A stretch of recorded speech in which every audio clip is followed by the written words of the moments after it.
50 days to save your mother from an ancestral vampire that has been plaguing your family for over 100 years. Can you do it? Yep, we're finally getting the recap of part 3 video. I've been trying to move through this series, but I've had other video ideas come to me, been requested for me, and just all of the above. So I decided, you know what? Why not start the part 3 recap just about now? Now, when will this video go out? I do not know.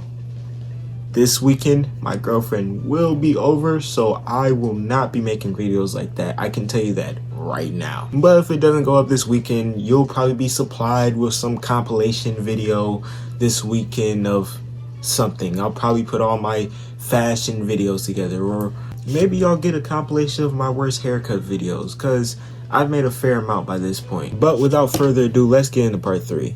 Imagine this. You're a 17-year-old buff 6'5" man with a hat infused to his hair, and you begin to get followed by what you believe is evil spirits chasing you, when in reality it's just your spirit, and your spirit is so strong it just automatically fucks other people up around you. Anytime someone tries to mess with you, they just get beat to a pulp. Your spirit just starts stealing shit for you on a whim. It's so fast it can steal a gun. But when your shitty mom comes to you in your jail cell that you put yourself in after beating people up, you kindly say to her, fuck off, and continue to just sit there rotting in your jail cell.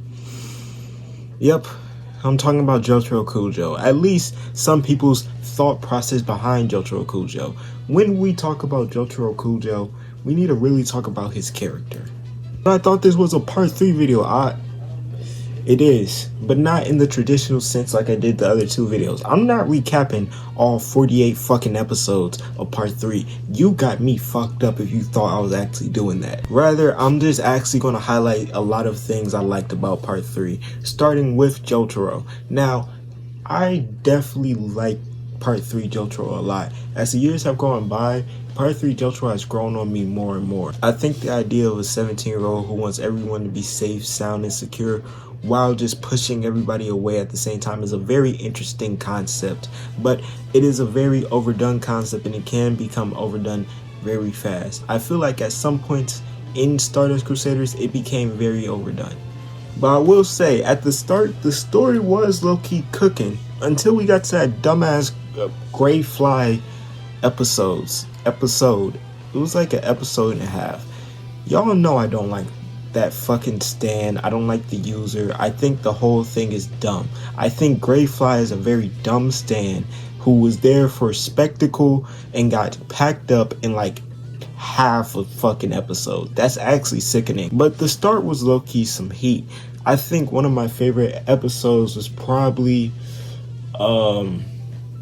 it was the Hangman plus Emperor episode. So it was How Horse and Ponarav's sister's killer versus Ponarav and Avdol, which was really just versus Ponarav initially. I like that episode so much is because we get to see a little bit more on Ponarav. Now, Ponarav, I think in part 3 over the years, he might have grown to become my favorite character out of that whole crew. Him or Avdol. Because both of them were real as fuck. Both of them were ready to lay their lives down for that crew, no matter what the cause was. Now, Ponarav, it took him a little bit longer to come around, but he did. I think the argument between Ponarav and Avdol, and I really think with Araki's writing style at the time, where how he will always have these two characters butt heads and clash right before one of them died or actually died, it was brilliant because it was a fantastic use of a fake out. I thought when Avdol came back, he was about to be on straight BT. He wasn't, but I thought he was. Eat a treat if you ain't eat a treat from. Did you eat? I'ma ask you again. Did you eat a treat from right here? My fucking fault for assuming, guys. I know, but Avdol, he gets shot with the Emperor, and then we get his funeral, or like a version of his funeral. And I was just watching it for the first time like, Jesus Christ, I'm about to tear up. One of my goats just got packed in the middle of the damn part. Are you shitting me?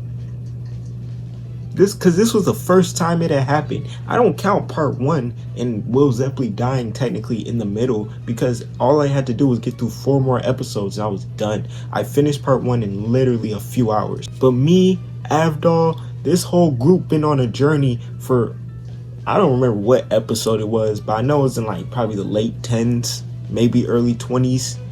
That's a good amount of episodes. Anyway, what's a part 3 video? Without talking about, the rest of the group. Old man Joseph. I did enjoy him. Did I feel like his character was a great step in what would be the evolution from part 2 Joseph? Yes. Do I understand why he lost his British accent? No, I don't. Kakyoin. I feel like most people try to boil down his character just to his conclusion, which sucks. Kakyoin, he's a very interesting character because this is, again, the only time in his life he's experiencing true happiness. What he feels is true happiness. Now, if you talk about his conclusion just to say how great it was and how much it meant for his character, cool. If the only thing you can say about Kakyoin's character is he got snuck by DL, but he let them know his stand. Come on, bro.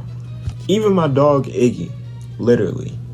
Of course, it's dog, don't say much, but he was doing his shit throughout part 3 as best as he can. I will never forget the Iggy versus Pet Shop fight. That shit was legendary. And when we're talking about villains, I really don't have much to say about part 3.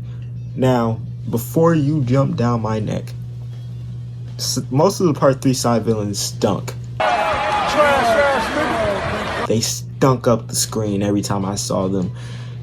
They didn't have really that many interesting stands. I remember this one guy who had a fucking car stand.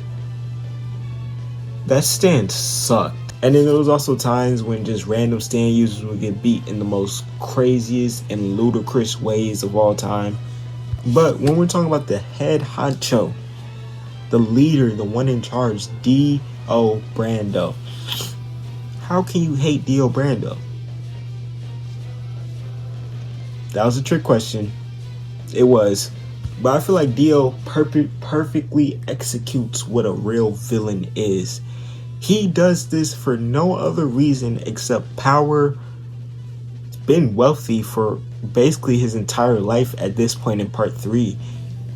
And just spite and revenge. He could not completely fulfill what he wanted to do to Jonathan because he knew Jonathan was just stronger than him. That's why he had to sneak him on his wedding day and take his body. But now, since he couldn't do it to Jonathan, he has to do it to his descendants. And when he's doing it to his descendants, he's talking all this shit. He's talking about Jonathan. He's talking about ain't nobody could stop him. You should have been finished Jotaro off. You should have been, but you wanted to sit there and play with him and allow him to pop back up and start giving you them hands, giving you the business. I don't know. I really appreciate part 3 for what it was, which really felt like a travel around the world with every few stops we're just fighting somebody. But it's cool because we're fighting them in a cool and creative ways, and they all have different powers. It's kind of like watching an old superhero TV show. Sure, is the comedy gonna be wacky? Yes. Sure, am I gonna have a few moments where I just look at my screen like, what the fuck am I watching? Yes. But will it still overall and kind of objectively be good? To me, that's entirely circumstantial and it all depends on how you feel. But I would say yes, and I hope you do too, in all honesty. But yeah, that's all I got, really. If y'all enjoyed the video, make sure you like, comment, subscribe, follow me on the road to 2K. We're actually getting pretty damn close. And until next time, peace.